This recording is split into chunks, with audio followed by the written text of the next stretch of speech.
Good morning friends. मैं doctor V K Mishra from gastro liver hospital Swaroop Nagar Kanpur. जब भी कभी आपका पेट खराब होता है, आप डॉक्टर को दिखाने जाते हैं, वो बोलते हैं कि आपकी जो इंटेस्टीन के जो बैक्टीरिया हैं वो डिस्टर्ब हो गए हैं, या वो बोलते हैं कि आपकी जो इंटेस्टीन है उसमें कुछ बैड बैक्टीरिया आ गए हैं जिसके चलते प्रॉब्लम है। ये जो गट फ्लोरा की बात होती है, ये आपकी हेल्थ को कैसे इंपैक्ट करता है, आज इसके बारे में बात करूंगा मैं कि ये गट फ्लोरा वास्तव में क्या है और आपकी हेल्थ में इसका कितना इंपॉर्टेंस है। नो, जब मैं फ्लोरा की बात करता हूं कि दिस इज फ्लोरा, वास्तव में फ्लोरा कहां से आता है? ये दो शब्द हमेशा आपको सुनाई देते हैं जब आप पढ़ते होंगे बचपन में कि फ्लोरा एंड फौना। तो जो फ्लोरा है बेसिकली साइंटिफिक टर्म है इस चीज के लिए कि जो प्लांट्स या बैक्टीरिया लाइफ है इन अ पर्टिकुलर एरिया, जो प्लांट एंड बैक्टीरिया लाइफ होती है उसको कहते हैं फ्लोरा। ऐसे ही एक पर्टिकुलर एरिया में जो एनिमल लाइफ होती है उसको कहते हैं फौना। तो इसलिए flora and fauna these are two different things, but they indicate कि एक पर्टिकुलर एरिया में जो प्लांट एंड बैक्टीरियल लाइफ पाई जाएगी उसको फ्लोरा कहा जाएगा। नो, अगर हेल्थ एंड मेडिसिन के हिसाब से देखें तो फ्लोरा वास्तव में इस चीज को डिस्क्राइब करता है कि ह्यूमन जो बॉडी है उसमें माइक्रो ऑर्गेनिजम्स कौन से हैं। जो माइक्रो ऑर्गेनिजम्स होते हैं वो दो तरह के हो सकते हैं। वो आपके इंटेस्टाइन के अंदर हो सकते हैं, उसको कहते हैं गट फ्लोरा। आपकी स्किन के ऊपर हो सकते हैं, उसको कहते हैं स्किन फ्लोरा। नो, फ्लोरा का जहां तक सवाल है, ये वास्तव में दो तरह के होते हैं इन द सेंस कि डोमिनेंटली तो ये बैक्टीरिया होते हैं, लेकिन कभी ईस्ट एंड दूसरे फंगस भी होते हैं जो फ्लोरा का हिस्सा होते हैं, बट डोमिनेंटली बैक्टीरिया।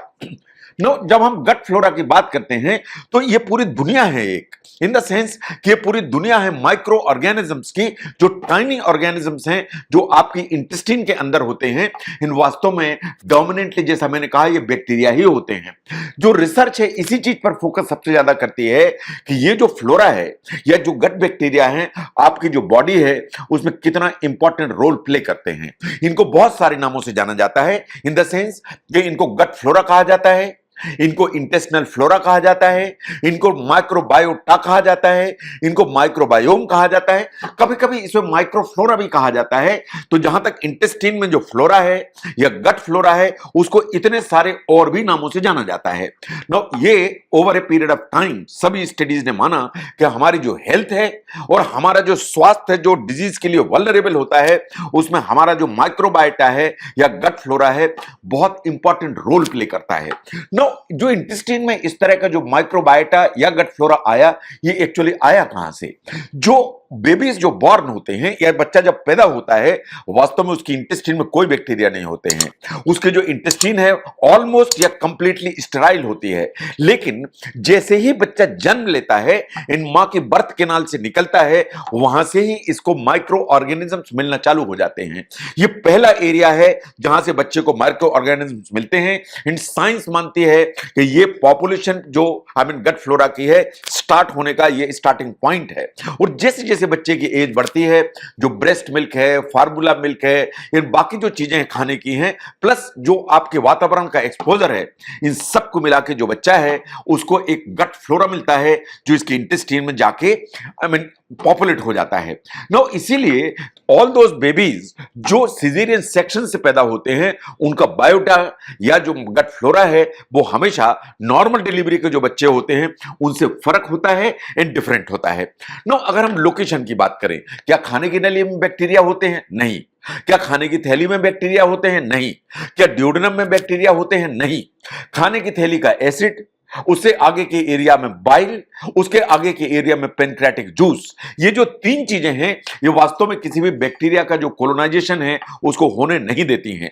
इसलिए खाने की थैली एंड जो ऊपर के इंटेस्टाइन या जिसे ड्यूडेनम कहते हैं, वो मोस्टली इनमें कोई बैक्टीरिया नहीं होते हैं। अगर हम गट में बैक्टीरिया की बात करें, इंटेस्टाइन में बैक्टीरिया की बात करें, तो ज्यादा जो बैक्टीरिया हैं वो स्मॉल इंटेस्टाइन के आखिरी पोर्शन में होते हैं, but most of the bacteria बड़ी आंत में होते हैं, या जिसे आप लार्ज इंटेस्टाइन या कोलन के नाम से जानते हैं। ऐसा माना जाता है कि हमारी जो आंत है या बड़ी आंत है उसमें लगभग 1000 टाइप के अलग अलग बैक्टीरिया होते हैं या माइक्रोब्स होते हैं। एक स्टडी पब्लिश हुई थी इन 2015। व्हाट इट सेज वाज कि आप जो लेट्रिन पास करते हैं उसका 25 से 54% जो वजन होता है वास्तव में इन माइक्रो ऑर्गेनिजम्स के चलते होता है। नो, जो गट फ्लोरा है बहुत इंपॉर्टेंट रोल प्ले करता है आपकी हेल्थ एंड आपकी डिजीज में। जो the most important ones are आपकी जो इम्यूनिटी का सिस्टम है उसका रेगुलेशन एंड प्रोटेक्शन आपके इंटेस्टाइन का फ्लोरा करता है। मैं पूरी इम्यूनिटी की सिस्टम की बात कर रहा हूं आपकी बॉडी की। इसका प्रोटेक्शन एंड रेगुलेशन आपके इंटेस्टाइन का फ्लोरा करता है। आपके जो मेटाबॉलिज्म है उसके रेगुलेशन में भी जो गट का फ्लोरा है उसका बहुत इंपॉर्टेंट रोल है। और जब मैं गट फ्लोरा की बात करता हूं तो मैं हेल्दी गट बैक्टीरिया या फ्रेंडली गट बैक्टीरिया इनकी बात करता हूं। जो बैड बैक्टीरिया है वो आपके लिए ठीक नहीं है ना। अगर हम ध्यान से देखें जो ये काम करता है, जो सबसे इंपॉर्टेंट काम है is the support to the immune system. जो हमारे इम्यूनिटी का सिस्टम है इसको सपोर्ट करता है दो तरीके से। नंबर वन, आप ये जो गट बैक्टीरिया है आपके इंटेस्टाइन के जो लाइनिंग है उसको डायरेक्ट प्रोटेक्शन देते हैं। ये लाइनिंग में रहते हैं, इन गट को डायरेक्ट प्रोटेक्शन देते हैं। अगर ये प्रोटेक्ट ना करें तो आपकी जो इंटेस्टाइन है वो एक्सपोज हो जाए और एक प्रॉब्लम डेवलप हो जाती है जिसे कहते हैं लीकी गट सिंड्रोम। जो लीकी गट सिंड्रोम है वो तभी रिजल्ट आता है अगर आपकी इंटेस्टाइन की लाइनिंग डैमेज हो गई फिर उसमें गट के बैक्टीरिया नहीं है। सेकंड वन इज कि जो गट बैक्टीरिया है ये आपकी इम्यूनिटी के सिस्टम के साथ मिलकर आपकी जो लाइनिंग है उसको और मजबूत बनाते हैं और बहुत सारी बीमारियां, बहुत सारे बैड बैक्टीरिया और उनके सब्सटेंसेस से इनसे लड़ने में आपकी मदद करते हैं। तो इम्यूनिटी के सिस्टम को हेल्प करते हैं एंड डायरेक्टली आपके इंटेस्टाइन की जो लाइनिंग है उसको सपोर्ट करके उसको मजबूत बनाते हैं। ये दो काम करते हैं ये बैक्टीरिया आपकी इम्यूनिटी के सिस्टम के नाम पर। Now second is the metabolism, कि मेटाबॉलिक इफेक्ट ये लेके चलते हैं इन द सेंस कि जो गट में बैक्टीरिया होते हैं वो बहुत सारी आपके लिए विटामिन बनाते हैं, बहुत सारे इसेंशियल न्यूट्रिएंट्स बनाते हैं। ये बहुत इंपॉर्टेंट काम करते हैं। ये बात भी सही है कि जो गट के बैक्टीरिया हैं जो उन सब कार्बोहाइड्रेट्स को जिन्हें आपकी इंटेस्टाइन डाइजेस्ट नहीं करती उनको पचाने की ताकत रखते हैं। ये रेजिस्टेंट स्टार्च है, फॉडमैप फूड्स हैं, इनको डाइजेस्ट करने की ताकत रखते हैं। इसका मतलब ये है कि जो गट फ्लोरा है या इंटेस्टाइन के जो बैक्टीरिया हैं वो आपको न्यूट्रिएंट प्रोवाइड करते हैं, आपके एपिथेलियल जो सेल होती है उनको ग्रो कराते हैं, एंड आपका फैट स्टोरेज है उसमें भी आपको मदद करते हैं। अगर आपकी बॉडी में जो गट फ्लोरा है वो अप टू द मार्क नहीं है, वो गड़बड़ है, ये गट फ्लोरा एडिक्वेट नहीं है, तो आपको कुछ तो डाइजेस्टिव प्रॉब्लम आएंगी, कुछ आपको नॉन डाइजेस्टिव प्रॉब्लम आएंगी, ओवरऑल बॉडी में प्रॉब्लम आने की संभावना होती है। अगर इम्बैलेंस है गुड बैक्टीरिया और बैड बैक्टीरिया में तो भी डाइजेस्टिव प्रॉब्लम आएंगी, इन कुछ नॉन डाइजेस्टिव प्रॉब्लम भी आएंगी। अगर हम ध्यान से देखें जो प्रॉब्लम आने की संभावना है दैट इज एटोपिक डिजीजेस या स्किन की बहुत सारी डिजीज की हम बात करें, चाहे वो एलर्जीज हो चाहे एक्जिमा हो, वो सब एक्चुअली गट फ्लोरा से लिंक की जाती हैं। जो डायबिटीज है उसके डेवलपमेंट को भी साइंस ऐसा मानती है कि गट फ्लोरा बड़ा इंपॉर्टेंट रोल प्ले करता है। अगर आपकी इंटेस्टाइन में गट फ्लोरा अपनी मार्क नहीं है तो डायबिटीज जैसी चीज होने की संभावना बढ़ जाती है।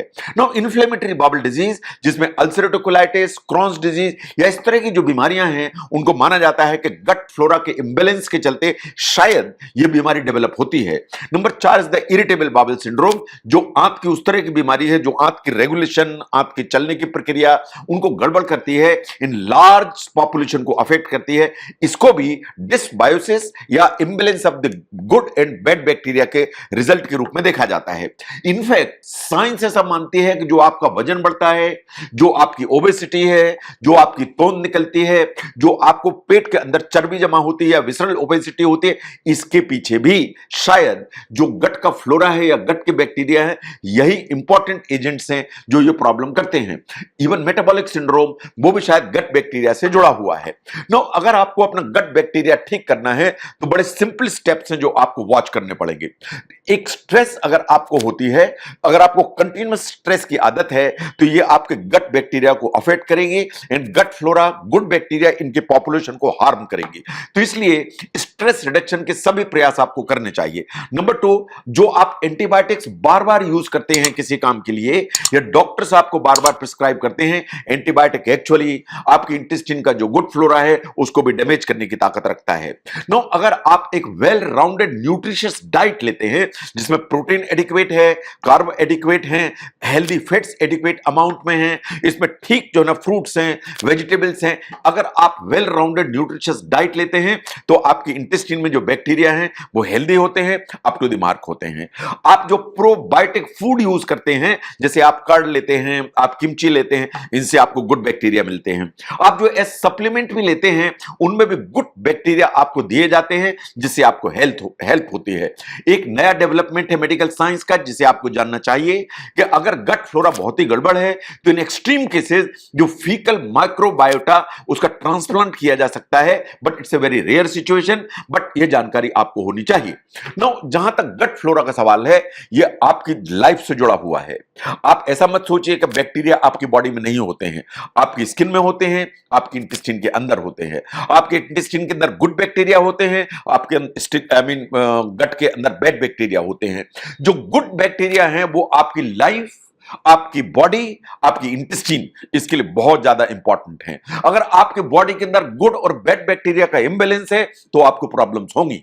अगर good bacteria up to the mark नहीं है तो कुछ प्रॉब्लम आपको डाइजेस्टिव आएंगी, कुछ आपको नॉन डाइजेस्टिव आएंगी। इसलिए गुड बैक्टीरिया या gut flora up to the mark रहे, अप टू ऑप्टिमाइज्ड रहे, ये आपकी जिम्मेदारी बनती है। इसलिए बहुत सारी चीजें हैं जो आप अपने आप के लिए कर सकते हैं जिससे कि गुड बैक्टीरिया की पॉपुलेशन आपकी इंटेस्टाइन में बेहतर रहे। गुड बैक्टीरिया या ऑप्टिमम गट फ्लोरा आपकी बॉडी को कैसे अफेक्ट करता है इसको समझने में अगर ये वीडियो हेल्प करता है जरूर शेयर करें। मैं doctor V K Mishra from gastro liver hospital, Swaroop Nagar, Kanpur. Thank you very much.